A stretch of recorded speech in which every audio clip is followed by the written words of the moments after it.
नमस्कार दोस्तों। एक डील इन दिनों सामने आई है। इन दिनों क्या, आज ही फाइनल हुई है। इंडिया एंड यूरोप की डील हुई है जिसको बोला जा रहा है मदर ऑफ ऑल डील्स। तो उसको डिकोड करेंगे और समझेंगे कि इस डील में क्या हुआ है और इंडिया के लिए कैसे बेनिफिशियल है।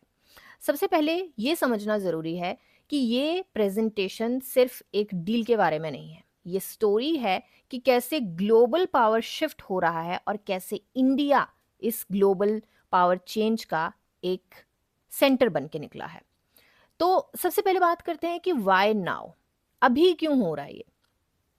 तो पिछले कुछ सालों से वर्ल्ड स्टेबल नहीं है। यूएस और चाइना के बीच टेंशन बढ़ता जा रहा है, जो कि आप देख सकते हैं। सप्लाई चेन मैनेजमेंट बिल्कुल तरीके से टूटा हुआ है। इसका डायरेक्ट इम्पैक्ट किस पे पड़ता है?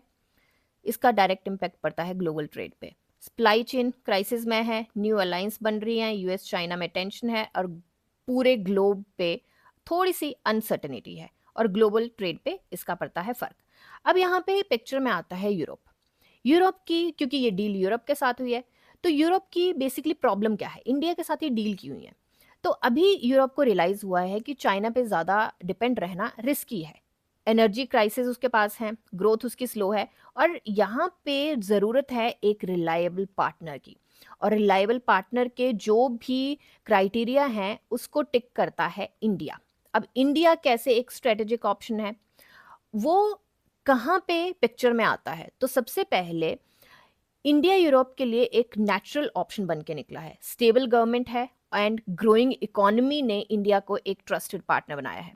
हमारी बहुत बड़ी मार्केट है, मैन्युफैक्चरिंग हब है, हमारे पास कैपेबिलिटी है एंड डेमोक्रेटिक सिस्टम है हमारा। तो ये सारी चीज़ें जो होती हैं वो एक बॉक्स, जो चेक बॉक्स होता है, उस सारे बॉक्स को टिक करती हैं। अब इस डील को मदर ऑफ ऑल डील्स क्यों बोला जा रहा है? सबसे पहले इस डील को मदर ऑफ ऑल डील्स इसलिए बोला जा रहा है क्योंकि ये सिर्फ ट्रेड डील नहीं है, ये एक कंप्लीट इकोनॉमिक पार्टनरशिप है जिसमें हमारी 27 यूरोपियन कंट्रीज आती हैं एंड यहाँ पे जो फास्टेस्ट ग्रोइंग इकोनॉमी है, second economy and fourth economy की पार्टनरशिप है ये। तो अब बात आती है कि ये डील इतनी बड़ी क्यों है। ये डील इतनी बड़ी इसलिए है क्योंकि पिछले 18 सालों की नेगोशिएशन के बाद, 18 प्लस ज़्यादा, 18 से ज़्यादा सालों की नेगोशिएशन के बाद ये डील हुई है। इसका साइज़ भी बड़ा है एंड इसका इम्पैक्ट भी बहुत बड़ा है, इसलिए मार्केट इसको आसानी से नहीं छोड़ेगा, इसको बहुत ज़्यादा सीरियसली लेने वाला है मार्केट। अब यहाँ पे बात करते हैं कि ट्रेड पॉलिसीज़ क्या-क्या साइन हुई हैं। तो यहाँ पे इंडिया ने काफ़ी स्मार्ट नेगोशिएशन की है।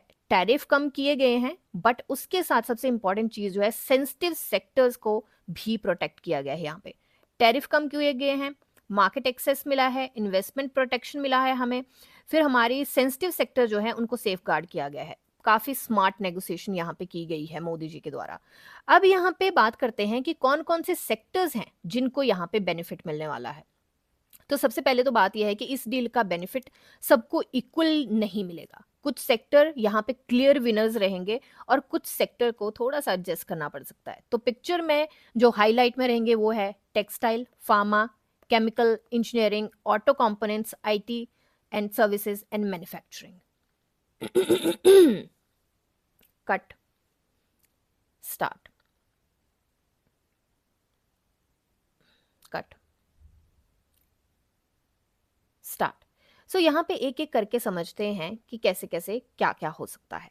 टेक्सटाइल में अगर देखें तो यहाँ पे टेक्सटाइल सेक्टर को यूरोप का मार्केट ज़्यादा ओपन मिलेगा, एक्सपोर्ट बढ़ेंगे यहाँ पे, बट मार्जिन थोड़े से टाइट रह सकते हैं, इसके ऊपर ज़रूर ध्यान देना पड़ेगा थोड़ा सा। अब फार्मा एंड केमिकल की बात करें तो यहाँ पे generic medicine and China plus one opportunity की वजह से यहाँ पे काफ़ी ज़्यादा फोकस यहाँ पे मिलेगा फार्मा सेक्टर को। यूरोप चाइना के ऑल्टरनेटिव्स ढूंढ रहा है। इंडियन फार्मा और केमिकल यहाँ स्ट्रॉन्ग पोजीशन ले सकते हैं। ये सेक्टर लॉन्ग टर्म के लिए बहुत अच्छे तरीके से स्टेबल रह सकता है, लॉन्ग टर्म में इसका काफ़ी रोल रहने वाला है। अब यहाँ पे बात करते हैं ऑटो एंड मैन्युफैक्चरिंग। तो ऑटो कंपोनेंट्स कंपनी को काफ़ी फायदा होगा, मैन्युफैक्चरिंग एक्सपोर्ट्स बढ़ेंगे, लेकिन कंपटीशन यहाँ पे टाइट रहेगा। बढ़ेंगे बट कंपटीशन काफ़ी ज़्यादा टाइट रहेगा। तो उस चीज़ पे यहाँ पे ध्यान देना पड़ेगा क्योंकि बहुत सारी कंपनीज हैं ग्लोबल लेवल पे जहाँ पे जो ऑटो में हैं और यूरोपियन बहुत सारी कंपनीज हैं। तो वहाँ पे उस चीज़ को यहाँ पे थोड़ा-सा एडजस्टमेंट करनी पड़ेगी। अब यहाँ पे बात करते हैं आईटी एंड सर्विसेज़ की। अब आईटी और सर्विसेज़ का इम्पैक्ट काफ़ी ज़्यादा साइलेंट होता है। हेडलाइन कम मिलती है लेकिन रेवेन्यू लॉन्ग टर्म के लिए ग्रोथ दिखाता है। तो ये चीज़ ज़रूर रहेगी कि क्योंकि इसके लॉन्ग टर्म कॉन्ट्रैक्ट्स होते हैं, प्रोफेशनल सर्विसेज़ हम देंगे एंड डिजिटल सर्विसेज़ हम देंगे। तो यहाँ पे ये चीज़ ज़रूर है कि थोड़ा-सा और यहाँ पे शॉर्ट टर्म में हो सकता है कि उतना ज़्यादा इम्पैक्ट ना दिखे, बट लॉन्ग टर्म में ये सेक्टर बहुत ज़्यादा स्टेबल रहने वाला है। अब यहाँ पे डायरेक्टली जंप करते हैं स्टॉक मार्केट में शॉर्ट टर्म और लॉन्ग टर्म में क्या हो सकता है। तो स्टॉक मार्केट की अगर बात करें शॉर्ट टर्म में क्या देखने को मिल सकता है? सबसे पहले तो शॉर्ट टर्म में जो मार्केट होती है वो इमोशंस पे रिएक्ट करती है। न्यूज़ के बेसिस पे वॉलेटिलिटी हमें देखने को मिलेगी, सेक्टर रोटेशन देखने को मिलेगा और सेंटीमेंट ड्रिवन मूव हमें देखने को मिलेंगे। सबसे ज़्यादा ज़रूरी चीज़ जो होगी वो यहाँ पे डिसिप्लिन होगी। अब यहाँ पे कैसे आप स्टॉक चूज़ कर सकते हैं? सबसे पहले तो स्पेसिफिक स्टॉक्स हमें चूज़ करने पड़ेंगे। हम मार्केट के अगेंस्ट भी कुछ स्टॉक होंगे जो मूव दे सकते हैं। स्पेसिफिक स्टॉक को देखना पड़ेगा और जो सेक्टर अभी फोकस में आया है उन सेक्टर से हमें जो स्ट्रॉन्ग कंपनीज होंगी उनको निकालना पड़ेगा। अब यहाँ पे बात करते हैं लॉन्ग टर्म में। लॉन्ग टर्म में क्या व्यू हमें देखने को मिल सकता है? सबसे पहले लॉन्ग टर्म में मार्केट एग्जीक्यूशन को रिवॉर्ड करता है, तो यहाँ पे एग्जीक्यूशन बहुत ज़्यादा ज़रूरी रहेगा। स्ट्रॉन्ग कंपनीज ही विनर होती हैं, ये तो बिल्कुल क्लियर है। अब स्ट्रॉन्ग कंपनी से मतलब ये नहीं है कि जिसका प्राइस ज़्यादा है वो विनर रहेगी, बिल्कुल भी नहीं है। जिसके फंडामेंटल स्ट्रॉन्ग होंगे और जो नंबर्स पे बोलेगी। डील तब तक काम नहीं आएगी जब तक उसके नंबर्स उस कंपनी को सपोर्ट नहीं करेंगे, तो एग्जीक्यूशन बहुत ज़्यादा इंपॉर्टेंट रहेगा। अब यहाँ पे आता है कि ये इंडिया के लिए क्या मतलब है इस डील का। तो सबसे पहले ये बहुत ज़्यादा ज़रूरी है जानना कि इंडिया अब सिर्फ एक फॉलोअर नहीं है।